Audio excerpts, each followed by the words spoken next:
Welcome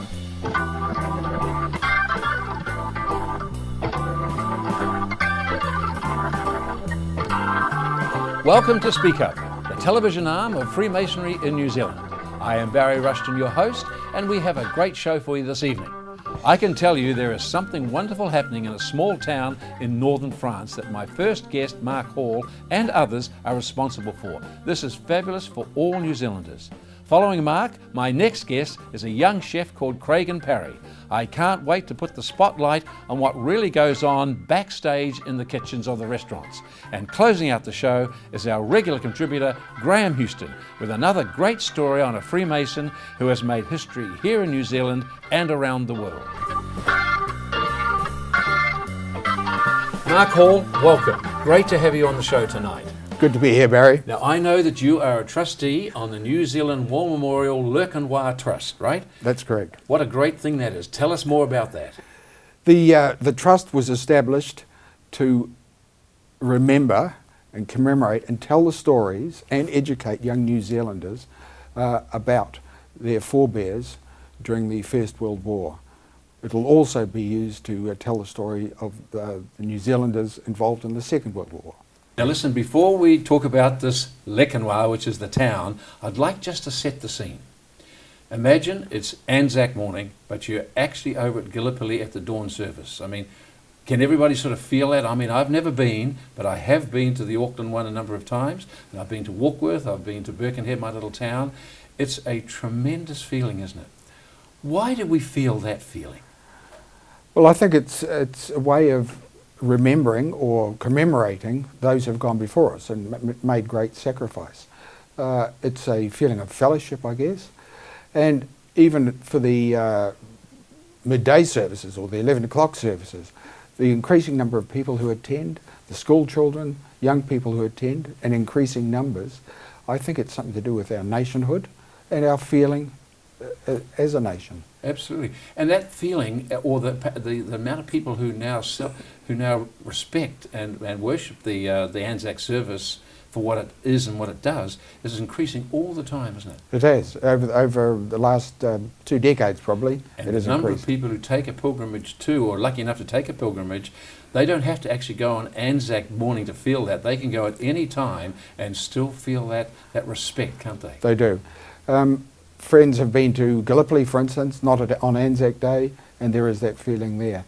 But if you go to Europe, as we're going to talk about shortly, over 100,000 New Zealanders went to northern France in 2016 to visit the various sites. That's incredible. So that's an incredible number. And that's a great lead into this little town in the north part of France, right on the Belgian border, called Lerkenwah. It is. Tell us the story behind this. It's fascinating. Well, the New Zealand division was leading the Third Army, chasing the Germans out of France, essentially. And this was in the dying days of the First World War. Not that they knew it then, of course. The town of Lerkenwah was in the advance of the New Zealand division, and the 3rd Rifle Brigade was directed that they would take the town, liberate it. It was heavily defended by the Germans. The population was still in the town, although we subsequently found that they were hiding in the cellars, because it's a very old town, very old. It was a walled city, right? It's a walled city, a Vauban walled city, one of many that are in France. The New Zealand division did not want to destroy the town, obviously, and so the artillery was directed that they wouldn't shell the town, but they did shell the ramparts, and the engineers provided a smoke screen to prevent the Germans seeing the advance. Ladders were acquired, and one of the great stories is Lieutenant Averill led a team up scaling the walls. That provided the first entry into the town. They fought their way through, captured all the Germans in the town, who eventually surrendered, liberated the population, none of whom were harmed or killed. Not one civilian was lost, which is terrific, because they knew the civilians were in the town at the time as well. They did. Unfortunately, 135 New Zealand soldiers were killed, including 4 Freemasons. 4 Freemasons indeed. There were 500 who stayed behind and about 2,000 or 3,000 German troops. And so, and the scaling of the wall and getting in, what a wonderful, wonderful. And this is why, isn't it, that the French people in this town have such a great respect and such a great reverence for New Zealand people and the history, because they saved the town, liberated the people, and that's why yourself, along with others, are trying or endeavouring to make this memorial there, right? Tell us more about the memorial and what's actually happening. The memorial is within the walls of the town. In fact, it's the former mayor's residence from the 19th century. That site was identified, and with the help of the French government and the local municipality, we have acquired that property at a heavily discounted rate. They've been very generous to us. It's a wonderful property, isn't it? It's over quite a large area, one of the largest areas left, single area in that town. Exactly. It's a 1 hectare site. It was used up until recently as a police station, a gendarmerie. And attached to that, within the grounds, are former residences, which we intend to use as accommodation, and that will help in part with the cash flow and support the museum. So the idea being it will eventually be cash neutral.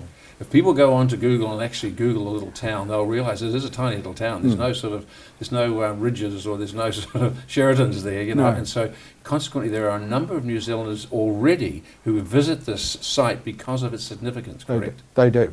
The town in 1918 had a population of 3,000. Today it's 5,000. So it really hasn't grown that much. And it does have a significant visitor population.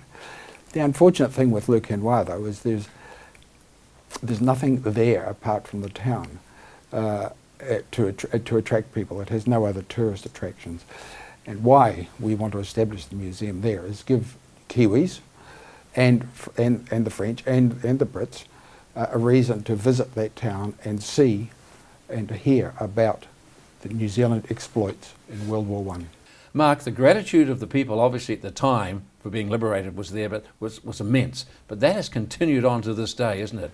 What are the town folks have been doing to reflect that connection they still have with New Zealand? In the town itself, if you visit there, amongst the other names are Rue Helen Clark, Place to All Blacks, Place Waikato, the Liberation Road, which was the axis of advance for the New Zealand division, then comes into what's called Rue Nouvelle-Zélande. So the New Zealand connection is everywhere. Is everywhere.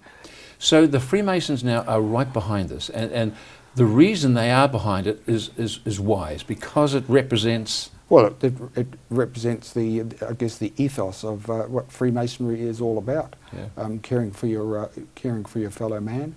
Significant numbers of Freemasons, over 2,000 or 2,400 or so, joined up in the First War.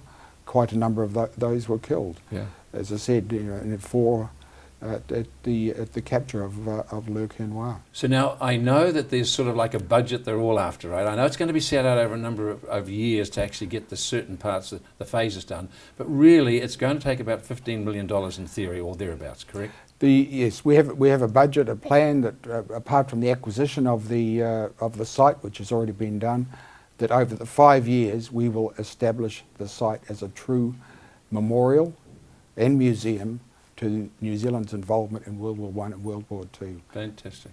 Talking about Freemasonry, now I know you've been a Freemason now for coming up 28 years. 28 years, right? Before that you served with the New Zealand Police, correct? I did. Tell us how you got into Freemasonry and what keeps you satisfied still becoming a member. Well, it was a colleague who interested me in Freemasonry, and I joined up. That was in 1992.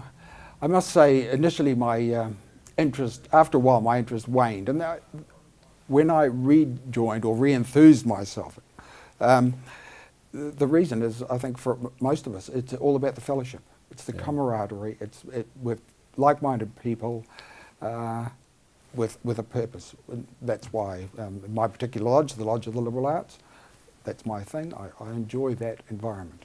You know, it's funny you should say that, because just coming up shortly is a new movie by Peter Jackson called Lest We Forget. And he talks about the camaraderie in the army. We think back on how terrible it must have been in the mud and the guns and shooting. Of course it was.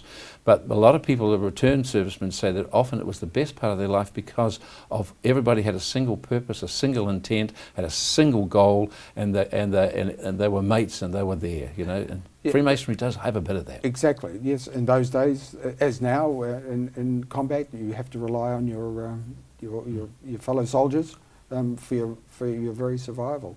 And that carries on in peacetime. You know, if people watching would actually like to donate to this cause, and it is a great cause, I mean, I can't wait for it to actually be totally in fruition, they'd go to the website, which is nzwmm.org.nz. That's right. So that's nzwmm.org.nz, and there are a couple of videos on there that you can actually see the town, you can see the building, you can see the intent. It's really, really terrific. It is. Thank you for having. It's been great having you. Much success with this. I know it's going to happen, and I hope the Freemasons will support it right throughout the country. I'm sure they will. Thank you.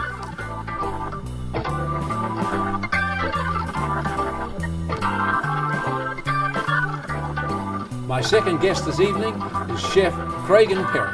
Craigan, it is nice to see you. That's an interesting name, my friend, Craigan. It is strange, yes. Well, it is. You all the way from Scotland. Yeah. Oh, Scotland. Yeah. And the Perry spelled a bit different too, right? It is a bit different with an IE instead of the Y, as per usual. Young guys, they trip us old blokes up all the time.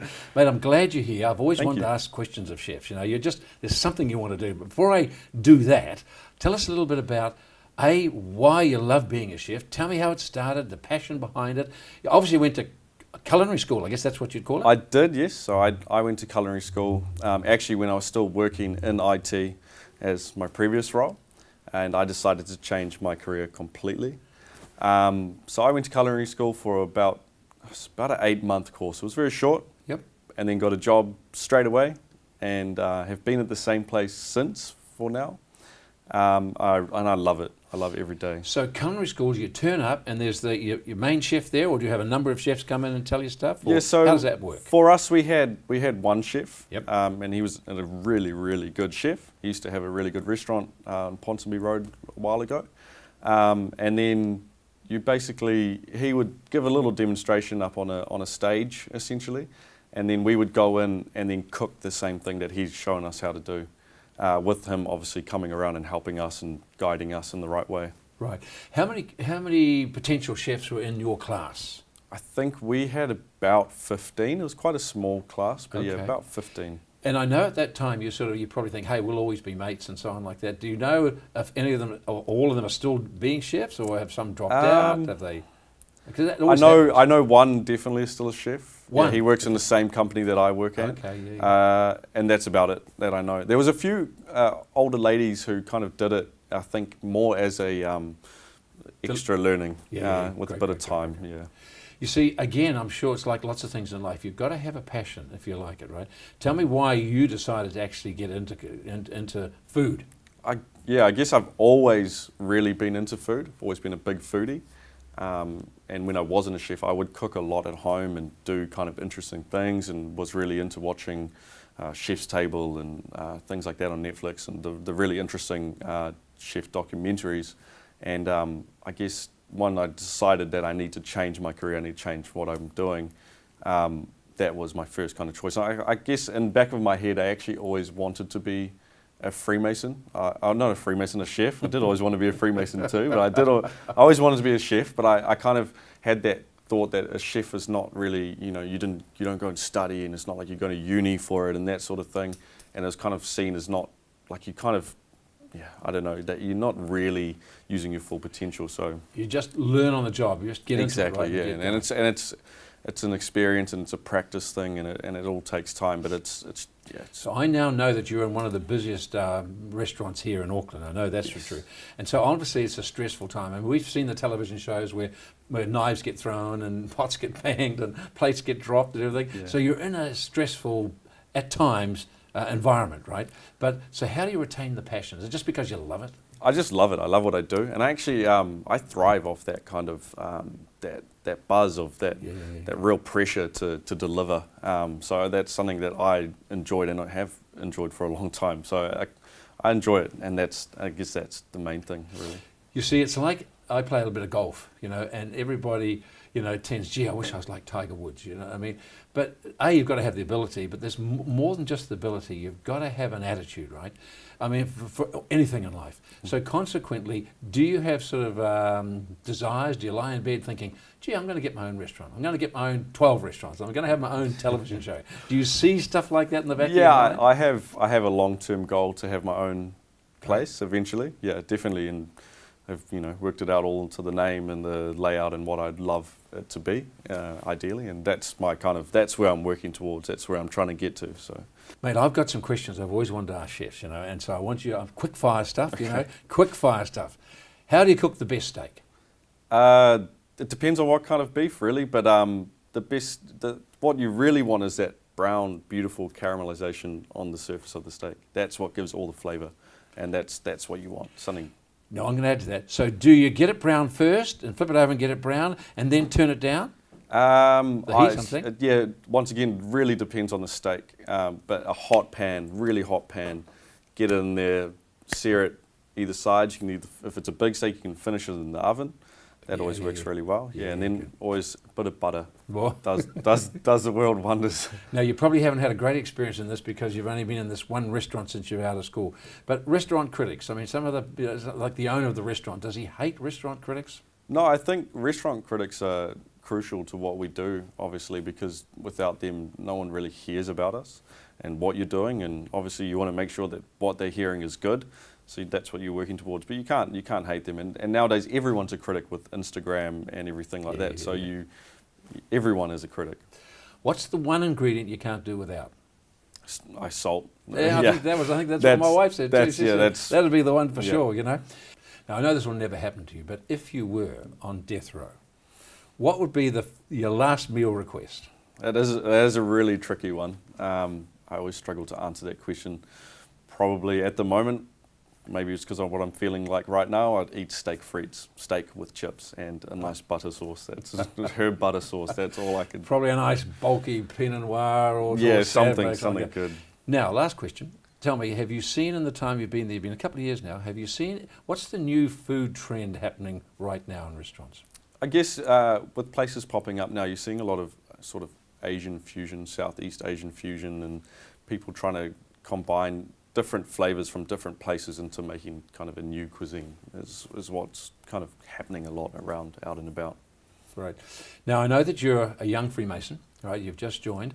Obviously, I guess you're probably trying to hide the fact that you're a chef because I know they want you to sort of prepare their refectory meals, But tell me, why did you trip into Freemasonry? Why do you like it so much? I know that you're enthusiastic about it, maybe because you're just, young, but tell us what you love about this whole thing. What I love about it, I guess it's quite a hard question to answer. There's so many aspects of it that I love, but I love the fact that I have all my brothers in the lodge and we all get along really well, and I just enjoy being around them. And then it's the other side of it, the ritual side, and getting that right. I enjoy the memorizing the lines and then delivering it. And the theatre. Just the theatre and giving some passion to it and really instilling in that candidate that this is their one and only time and you really want to make it a special one. I love that. Yeah, I love that. So you can see yourself sort of moving through the different jobs. That's what they are through Freemasons Lodge. You finally get to be the worshipful master, and you finally sort of can say, well, this is how we're going to run the meetings. This is how we're going to. I can see it in you that you're actually going to do that. There's another thing that I know that you are quite passionate about too. Is the benevolent side of things. I know you think about that quite a lot. What can we do in the community to make things even better? Yeah, definitely. I'm thinking about that a lot, especially lately. And I have many ideas, but I want Freemasons to get the name out there, so people know who we are and what we're doing. You mean speaking up? Yeah, exactly. It's exactly what we need to do. Yeah, people need to know about us so that they can actually call on us for help. If they don't know that we're there, how will they know that maybe we have a charitable cause we need some help funding or people, some manpower, if they don't know that we're there and willing to help, they'll never ask us. So, Mate, if I call your restaurant up, will you get me a window seat if I drop names or most something like that? certainly, yeah, of course. Thanks for being such a great guest, mate. Looking Thank you. forward to it, and I'll see you at the restaurant very soon. sure. Thank you, mate.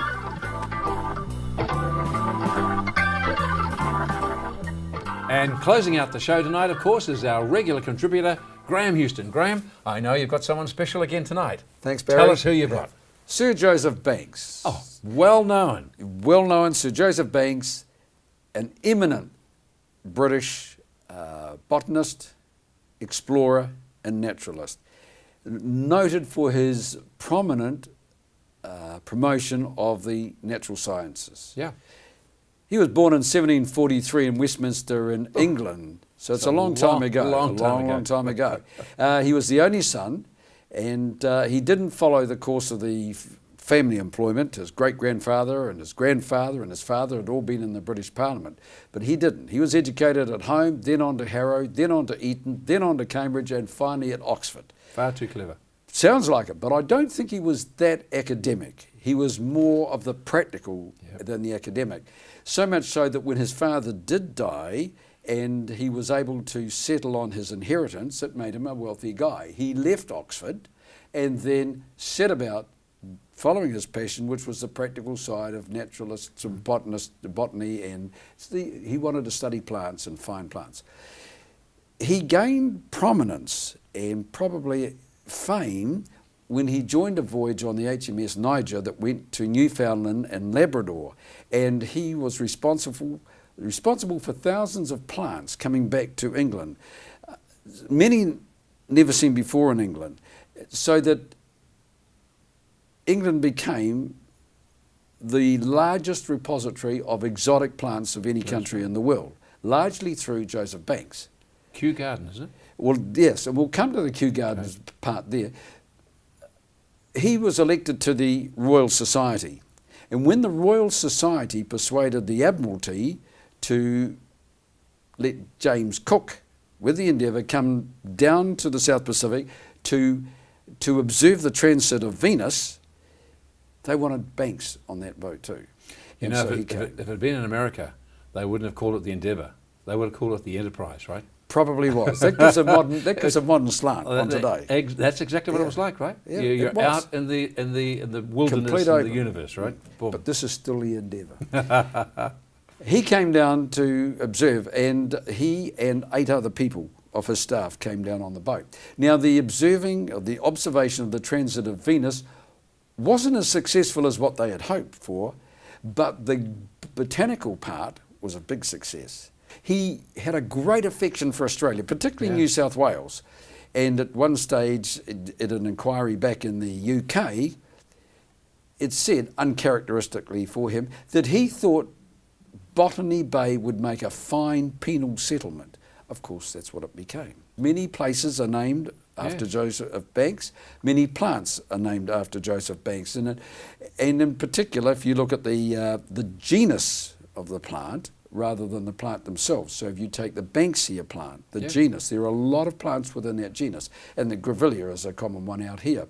They also had his image on the $5 note for years. That's right. And it stayed there until Australia changed the type of note and brought in the polymer note, and the image changed then. In 1996, the Australian Post honoured Joseph Banks, even as late as that, with a postage stamp with Joseph Banks on there as well. Incredibly famous, wasn't he? He became known as sort of the father of Australia. He was a specialist in everything. It didn't matter if it was plants, it could be animals, it could be colonisation. He was regarded as the specialist. But he came to New Zealand in 1769, about October 1769. And we know the story about young Nick sighting land first off what's now young Nick's Head. And he came and so Banks, together with Daniel Solander, I think it was part of the original landing party with Cook in Tarangai, now the port of Gisborne. And they landed there.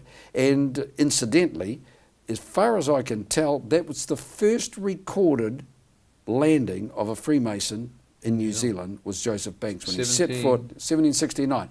And in fact, we're coming up to the 250th year since the first Freemasons set foot in New Zealand. Well, we've got Banks Peninsula down here. Got a lot of names down there too. Wow. Well, his time in New Zealand, and particularly that in and around the Poverty Bay, wasn't great. There were a lot of, there were lives lost in their interaction with Maoris, but that's another story, is the history of New Zealand. I guess one of the enduring features of Banks' time in New Zealand was the number of plants that he identified and collected. Now, there were over 400 that they took back to England, and many of those had never been seen before. They were quite unique. And it wasn't until he landed a little bit further around in New Zealand that he suddenly saw the majestic landscape and the beauty of the landscape that really intrigued him about New Zealand. And he was particularly taken with the kahikatea tree and saying, boy, they were so good and the Navy should be down here to get those. He saw the Hauraki Plains as being able to be drained, which as they are today, but he also saw similarities between the fens back in his home area, which was drained. He was part of the progressive thought of the Enlightenment of Progress, which was, could be summarised as saying, the ability to manipulate the world through technology was of benefit to everyone. But even he started to doubt that a little bit when he saw what was happening to the fens, wetlands back in his home area, when the bird life, the fish life and insect life started to disappear. And now that they're re-establishing that, that's all coming back. So he lost a little bit of faith in that towards the end too. What an incredible ability to actually take plant life from here, stick it on a ship and sail, 5 weeks, 6 weeks, 10 weeks back to England through different climates and have them survive. It's incredible. And not only that, because of the type of ship that they were in at that stage, many of those plants had to endure very rough seas and very rough old boats. And so there was no stabilising influence there. And as you say, some of those ships could be quite... And he lost a lot through there. Now, of the plants, the 3,000 different unique plants that they were recording back in England, over 400 of them came from out of here. Wow. And so that it was quite... New Zealand plant life was quite unique in terms of what he expected to find after going throughout the rest of the world. Now, he became a Freemason, and it's hard to tell exactly when he became a Freemason because either the records were lost or they weren't kept. But it seems that he was a Freemason prior to 1768 because the Somerset House Lodge, I think it was number 2, had him on record as being a member prior to 1768. And it had him on their register after 1768 as being a member of that. And I think that Somerset House Lodge was originally the old Horn Lodge, number 4, and has subsequently turned into Somerset House Inverness Lodge, number 4. Sometimes some of this information is a little bit hard to gather, but I'd like to say thank you to Wayne Marriott in Bay of Plenty, a Mason in Bay of Plenty, for his help in putting some of that information together. But Joseph Banks was such an interesting character. He was involved in so many facets of life. It seemed that whatever he touched, he was very successful at. He married but never had any children. Correct? Never had any children. That's right. So and so the baronet title died when he died as well. What a great choice, mate. Good on you. Terrific, Graham. Thank you, Barry. Excellent, mate. Another great Freemason. There's a lot of them out there. A lot of them out there and Thanks changing again. the world. Good on you, mate. Thank you. So that's our show for this evening. Thank you for joining us. Remember, if you would like to know anything about Freemasonry, simply go to the website, which is freemasonsnz.org, or call the telephone number on the screen below. I look forward to seeing you next week.